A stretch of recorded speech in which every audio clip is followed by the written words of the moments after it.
എല്ലാ വിദ്യാർത്ഥിനികൾക്കും പുതിയ വീഡിയോയിലേക്ക് സ്വാഗതം. ഒരുപാട് വിദ്യാർത്ഥികൾ കൂടെ കമൻ്റ് അയച്ചും അല്ലാതെയൊക്കെ ചോദിക്കുന്ന സംശയം തന്നെയാണ് കാലിക്കറ്റ് യൂണിവേഴ്സിറ്റി 2ാം സെമസ്റ്റർ സപ്ലിമെൻ്ററി ഇംപ്രൂവ്മെൻ്റ് പരീക്ഷയും അതുപോലെ തന്നെ 4ാം സെമസ്റ്റർ പരീക്ഷയും എന്നായിരിക്കും ആരംഭിക്കുക.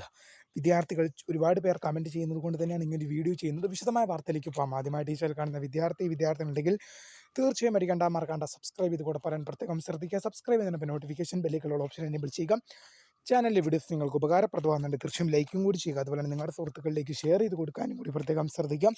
അതുപോലെ തന്നെ നമ്മുടെ ചാനലിൻ്റെ വാട്സപ്പ് ചാനലിൽ ജോയിൻ ചെയ്യാനുള്ള ലിങ്ക് നിങ്ങൾക്ക് വീഡിയോയ്ക്ക് താഴെ ഡിസ്ക്രിപ്ഷൻ ബോക്സിൽ നൽകുന്നതായിരിക്കും. അപ്പോൾ നമുക്ക് നേരെ വളരെ സുപ്രധാനവും വളരെ പ്രധാനമറിയിക്കുന്ന വാർത്തയിലേക്ക് തന്നെ കിടക്കാം. കാലിക്കറ്റ് യൂണിവേഴ്സിറ്റി 2ാം സെമസ്റ്റർ സപ്ലിമെൻ്ററി ഇംപ്രൂവ്മെൻ്റ് പരീക്ഷ അതുപോലെ തന്നെ 4ാം സെമസ്റ്റർ ബിരുദ പരീക്ഷ എന്നായിരിക്കും ആരംഭിക്കുക എന്നുള്ളത് ഒരുപാട് വിദ്യാർത്ഥിനികൾ ഇപ്പോഴും ചോദിച്ചുകൊണ്ടിരിക്കുന്ന ചോദ്യം തന്നെയാണ്. കാരണം ഈ രണ്ട് പരീക്ഷകളുടെ ഡേറ്റ്, അതായത് 2ാം സെമസ്റ്റർ സപ്ലിമെൻ്ററി ഇംപ്രൂവ്മെൻറ്റ് പരീക്ഷയും അതുപോലെ തന്നെ 4ാം സെമസ്റ്റർ ബിരുദ പരീക്ഷയുമായി ബന്ധപ്പെട്ട ഡേറ്റ് ഇതുവരെ കാലിക്കറ്റ് യൂണിവേഴ്സിറ്റി പുറത്തുവിട്ടിട്ടില്ല. ആ ഒരു സാഹചര്യത്തിലാണ് ഒരുപാട് വിദ്യാർത്ഥിനികൾ ഇങ്ങനൊരു സംശയം നമ്മളോട് ഉന്നയിക്കുന്നത്. അപ്പോൾ 6ാം സെമസ്റ്റർ ബിരുദ പരീക്ഷയും അതുപോലെ തന്നെ 6ാം സെമസ്റ്റർ ബിരുദ പരീക്ഷയും അതുപോലെ തന്നെ FIUGP 2ാം സെമസ്റ്റർ ബിരുദ പരീക്ഷയും ഏപ്രിൽ മാസം 3-ാം തീയതി ആരംഭിക്കും. നിലവിലെ ഡേറ്റ് പ്രകാരം കാലിക്കറ്റ് യൂണിവേഴ്സിറ്റിയുടെ 6ാം സെമസ്റ്റർ ബിരുദ പരീക്ഷയും FIUGP 2ാം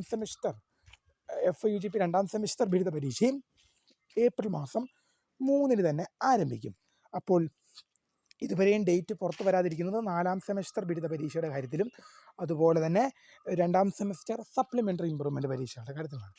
ചിലപ്പോൾ ഈ പരീക്ഷകൾ ജൂണിലേക്ക് നീണ്ടുപോകാനുള്ള സാധ്യത വളരെ കൂടുതലാണ്. കാരണം മെയ് മാസം വെക്കേഷൻ ഫുൾ അവധിയായിരിക്കും. അതുകൊണ്ട് തന്നെ ചിലപ്പോൾ നേരത്തെ നടത്താം, ചിലപ്പോൾ ജൂണിലേക്ക് പോകാൻ സാധിക്കും. കാരണം ഈ അവസാന ഘട്ടം ഇത്രത്തോളം ആകുമ്പോഴും യൂണിവേഴ്സിറ്റി 2ാം സെമസ്റ്റർ സപ്ലിമെൻ്ററി ഇംപ്രൂവ്മെൻ്റ് പരീക്ഷയുടെയും 4ാം സെമസ്റ്റർ ബിരുദ പരീക്ഷയുടെയും രജിസ്ട്രേഷനും മറ്റ് കാര്യങ്ങളൊക്കെ ക്ലോസ് ആയെങ്കിലും പരീക്ഷയുമായി ബന്ധപ്പെട്ട് ഇതുവരെ ഒരു നോട്ടിഫിക്കേഷനോ കാര്യങ്ങളോ ഒന്നും അത് പരീക്ഷ എന്ന് തുടങ്ങും എന്നുമായി ബന്ധപ്പെട്ട് ഒരു കൃത്യമായ ഒരു നോട്ടിഫിക്കേഷൻ കാലിക്കറ്റ് യൂണിവേഴ്സിറ്റിയിൽ നിന്നും വരാത്ത സാഹചര്യത്തിൽ എന്തായാലും ചിലപ്പോൾ ജൂണിലേക്കൊക്കെ നീണ്ടുപോകാനുള്ള സാധ്യതയുണ്ട്. എന്നാലും നമ്മളിത് പ്രെഡിക്റ്റ് ചെയ്യുന്നതാണ്, നമുക്കിത് ഉറപ്പിച്ച് പറയുന്നതല്ല. എന്നാലും കാരണം ചില വർഷങ്ങളിലൊക്കെ 2ാം സെമസ്റ്റർ ബിരുദ പരീക്ഷയും 4ാം സെമസ്റ്റർ ബിരുദ പരീക്ഷയൊക്കെ സപ്ലിമെൻ്ററി ഇംപ്രൂവ്മെൻ്റ് പരീക്ഷയൊക്കെ ജൂണിലേക്കൊക്കെ നീണ്ടു പോകാറുണ്ട്. അതുകൊണ്ട് തന്നെ ഈ വർഷവും ചിലപ്പോൾ നീണ്ടുപോകാനുള്ള സാധ്യതയുണ്ട്. അതുകൊണ്ട് തന്നെ നമ്മളിത് ഉറപ്പിച്ച് പറയുന്നില്ല, എന്നാലും ഏകദേശം അങ്ങനെ പറയാം. എന്തായാലും 6ാം സെമസ്റ്റർ ബിരുദ പരീക്ഷ മാറ്റി വെക്കില്ല. കാരണം കോളേജിലെ സീനിയർ വിദ്യാർത്ഥികളുടെ പരീക്ഷയാണ്.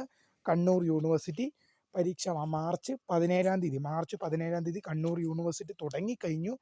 അതുകൊണ്ട് തന്നെ കാലിക്കറ്റ് യൂണിവേഴ്സിറ്റിക്കും 6ാം സെമസ്റ്റർ ബിരുദ പരീക്ഷ മാറ്റി വെക്കുക എന്നുള്ളത് പോസിബിളുള്ള കാര്യമല്ല. അതുപോലെ തന്നെ FIUGP 2ാം സെമസ്റ്റർ ബിരുദ പരീക്ഷയുടെ കാര്യം എടുക്കുകയാണെങ്കിലും അത് കൃത്യമായ രീതിയിൽ FIUGP വന്നേ പിന്നെ അക്കാദമിക് കലണ്ടർ യൂണിവേഴ്സിറ്റി കൃത്യമായ രീതിയിൽ ഫോളോ ചെയ്യുന്നുണ്ട്. അതുകൊണ്ട് തന്നെ എന്തായാലും അത് മാറ്റിവെക്കാനുള്ള സാധ്യത കുറവാണ്. എന്തായാലും മെയ് മാസത്തിൽ പരീക്ഷകൾ ഉണ്ടാവില്ല. മെയ് മാസത്തിൽ വിദ്യാർത്ഥികൾക്ക് വെക്കേഷൻ ആയിരിക്കും. അതുകൊണ്ട് തന്നെ ചിലപ്പോൾ ജൂണിലേക്ക് നീണ്ടുപോകാനുള്ള സാധ്യതയുണ്ട്. എന്തായാലും ഇതുമായി ബന്ധപ്പെട്ടൊരു കൃത്യമായൊരു ഡിക്ലറേഷൻ, ഒരു അന്തിമ തീരുമാനം പുറത്തുവിടേണ്ടത് കാലിക്കറ്റ് യൂണിവേഴ്സിറ്റിയാണ്. എന്തായാലും വിദ്യാർത്ഥികൾ ചോദിച്ചത് കൊണ്ട് മാത്രം ഈ ഒരു വീഡിയോ ചെയ്തു എന്നേ ഉള്ളൂ. തീർച്ചയായും ഇതുമായി റിലേറ്റ് ചെയ്യുന്ന കൂടുതൽ എന്തെങ്കിലും തരത്തിലുള്ള അപ്ഡേറ്റ് ഉണ്ടെങ്കിൽ തീർച്ചയായും വിദ്യാർത്ഥികളിലേക്ക് അറിയിക്കും. അപ്പോൾ പുതിയ കാണുന്നവരെ my name is Kariya, the founder of career guidance. Thanks for watching. By.